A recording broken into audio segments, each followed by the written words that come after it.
ప్రభువును ప్రియరక్షకుడైన యేసుక్రీస్తు వారి శ్రేష్టమైన నామంలో శుభాలు, దేవుని యొక్క నామంలో సమాధానాలు ప్రకటిస్తూ ఉన్నామండి. ఈ సమయంలో ఈ గ్రామస్తులందరికీ ఒక మాట తెలియచేయాలని ఆశపడుతూ ఉన్నాం. ఏంటి ఆ మాట అంటే, ఈ లోకంలో మనుషులు ఎవరైనా మనతో మాట్లాడినప్పుడు మనం వారి మాటలను ఒక్కొక్కసారి పట్టించుకుంటాం, పట్టించుకోకపోతాం. అంటే ఎవరైనా ఉన్నత అధికారంలో ఉన్న వ్యక్తుల్ని కనుక మనం వారి మాటలు వినాలంటే కొంచెం శ్రద్ధ పెట్టి వింటాం. అయితే ఈ సమయంలో మేము ప్రకటించే మాటలు దేవుని మాటలు. బైబిల్ గ్రంథంలో పరిశుద్ధాత్మ దేవుడు మనందరి రక్షణార్థమై రాయించిన మాటలు అన్నమాట. అందులో ఒక సందర్భంలో ఇలా రాయబడుతుంది, ఒక దేవదూత మనుషులకు వచ్చి చెప్తుంది కదా, భయపడొద్దు, ఇదిగో ప్రజలందరికీ కలగబోవు మహా సంతోషకరమైన సువార్తమానము మేము మీకు ప్రకటిస్తూ ఉన్నాము అని ఆ దేవదూత చెప్తా ఉంది. అవునండి, మనుషులు మాట్లాడినప్పుడు అవి మనం ఎంతో ప్రాముఖ్యమైనవని ఎంచుకుంటూ ఉంటాం కదా. ఒక దేవదూత దేవుని మాటను ఇలా ప్రకటిస్తూ ఉంది. ఏంటి ఆ దేవుని మాట అంటే, ప్రజలందరికీ కలగబోవు మహా సంతోషకరమైన సువర్తమానము. ఇది చెప్పడానికంటే ముందు భయపడొద్దు అని చెప్తూ ఉంది. ఏంటి, ఎందుకు భయపడొద్దని ఆ దూత చెప్తున్నాడనంటే, భయపడడానికి మనిషి ఏంటనంటే, మనిషిలోనూ భయం అనేది ఎప్పుడూ కూడా మనిషి జీవితంలో చిన్నపిల్లాడు మొదలుకుని ముసలివారి వరకు, ఈరోజు రేపో చనిపోయే ముసలివారి వరకు అందరినీ భయం వెంటాడుతూ ఉంది. అసలు మనిషిలోనికి భయం రావడానికి కారణం ఏంటో ఒక చిన్న మాట చెప్పి నేను దేవుని సువార్త మీకు తెలియజేస్తాను. దేవుడు మొదటి మనిషిని తయారు చేసినప్పుడు, మొదటి మనిషిని సృష్టించి జీవాత్మ పోసినప్పుడు ఆ మనిషి పాపం చేసి, అంటే దేవుడు చెయ్యొద్దన్న పని చేయటమే పాపం. ఇప్పుడు మన పెద్దవాళ్ళు తల్లిదండ్రులు ఉంటారండి, మన పిల్లలకి తల్లిదండ్రులుగా మనం ఏదైనా మాట చెప్పినప్పుడు వాళ్ళ ప్రకారం నడవలేదంటే మనం వాళ్ళని ఏం చేస్తాం, వాళ్ళు మనకు భయపడుతుంటారు. అమ్మో అమ్మ ఇలా చెయ్యొద్దంది కానీ నేను చేశాను అని భయపడుతూ ఉంటారు కదండి పిల్లలు. అలాగే దేవుని చేత సృష్టింపబడిన ఆ మొదటి మనిషి దేవుడు ఏదైతే చెయ్యొద్దన్నాడో అది చేసి భయపడుతూ పాపం చేయటం వల్ల పాప మతంలోనికి వచ్చింది. పాప మతంలోనికి రావటం వల్ల అతను భయపడ్డాడండి. భయపడి చెట్టు చాటున దాక్కున్నాడనమాట. అప్పటి నుండి ఆ మొదటి మనిషి నుండి ఈనాడు పుట్టిన చంటి బిడ్డ వరకు కూడా ప్రతి ఒక్కరికి భయం అనేది వెంటాడుతూనే ఉంటుంది జీవితంలో ప్రతి క్షణం కూడా. అయితే ఈ భయాలన్నిటి నుండి ఎలా విడుదల పొందాలి? దేవుని గ్రంథంలో, ఈ బైబిల్ గ్రంథంలో రాయబడిన మాట ఏంటంటే 365 సార్లు అండి భయపడద్దు అనే మాట ఈ గ్రంథంలో దేవుడి చేత మనకి చెప్పబడింది. ఎందుకు ఇన్నిసార్లు దేవుడు మనకి చెప్తున్నాడంటే, మనలో భయం అంత తీవ్రంగా ఉంది. ఈ భయం మనలో నుండి పోవాలంటే, ఈ భయం మన జీవితాల్లో నుండి తొలగిపోవాలంటే నా యందు విశ్వాసం ఉంచండి అని దేవుడు చెప్తున్నాడు. దేవుని యందు ఎందుకు మనం విశ్వాసం ఉంచాలి అని అంటే, ఆయన ఈ లోకాన్ని మనం ఈ లోకం కోసం ఆలోచించుకుంటే, ఈ లోకంలో ఉన్న గొప్ప గొప్ప వాటిని అన్నిటినీ ఆయన పరిపాలిస్తూ ఉన్నాడు.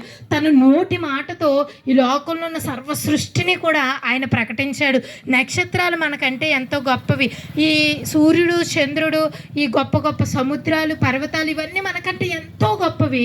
ఇవన్నీ కూడా దేవుని మాటతో సృష్టించాడు కదండి.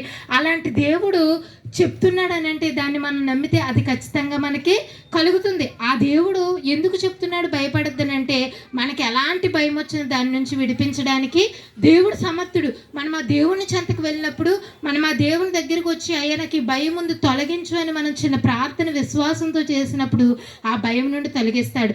మరి అన్నిటికంటే మనుషుల్ని వేధిస్తున్న భయం ఏంటంటే మరణ భయం.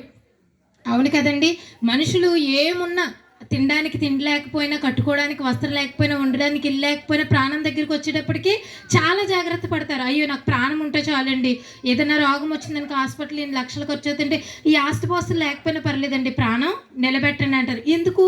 మరణం అంటే మనిషికి చాలా చాలా భయం. ఎందుకనంటే మరణించిన తర్వాత మన ఆత్మ నరకానికి వెళ్ళిపోయే పరిస్థితి ఉంది.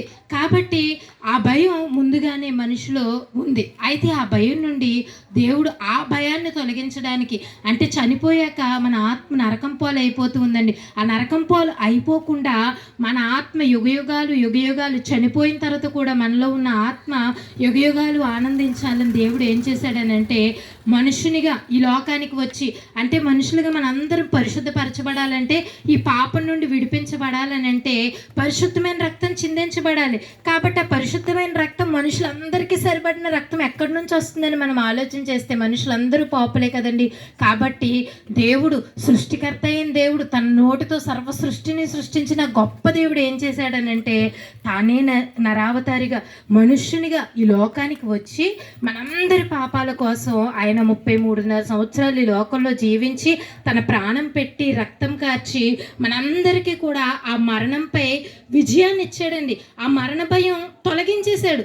యేసుక్రీస్తునందు విశ్వాసం ఉంచిన మా అందరిలో ఎవరినైనా మీరు అడగండి, చావంటే భయపడతారా అంటే లేదండి. ఎందుకనంటే మరణ భయాలు మా యొద్ద నుండి తొలగిపోయే. దానికి కారణం ఏంటంటే మాకు బదులుగా మరణించిన యేసుక్రీస్తునందు మేము విశ్వాసం ఉంచాం. ఈ రక్షణ మాకు మాత్రమే కాదు, ఈ లోకములో ఎందరైతే ఆయన నామమందు విశ్వాసం ఉంచుతారో వారందరినీ కూడా ఆయన రక్షించడానికి సిద్ధంగా ఉన్నారు.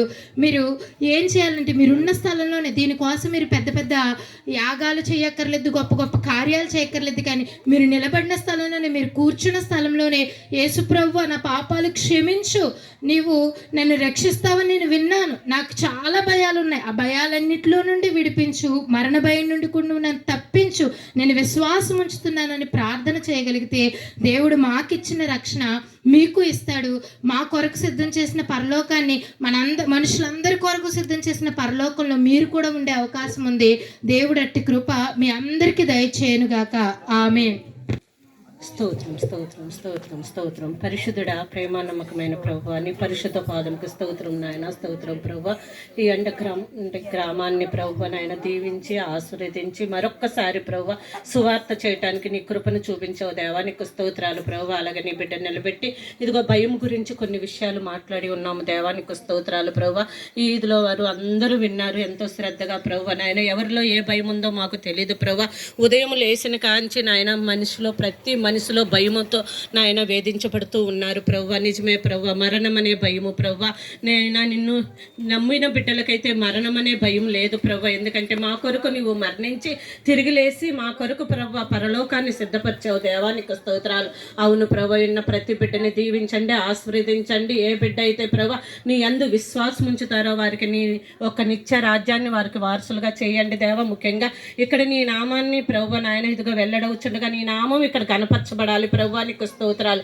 ఇక్కడ విన్న ప్రతి బిడ్డని దీవించి ఆశీర్వదించమని నా కొరకు మా కొరకు బలై తిరిగి యేసుక్రీస్తు నామమున వేలాడుతూ అడుగుతున్నాం తండ్రి.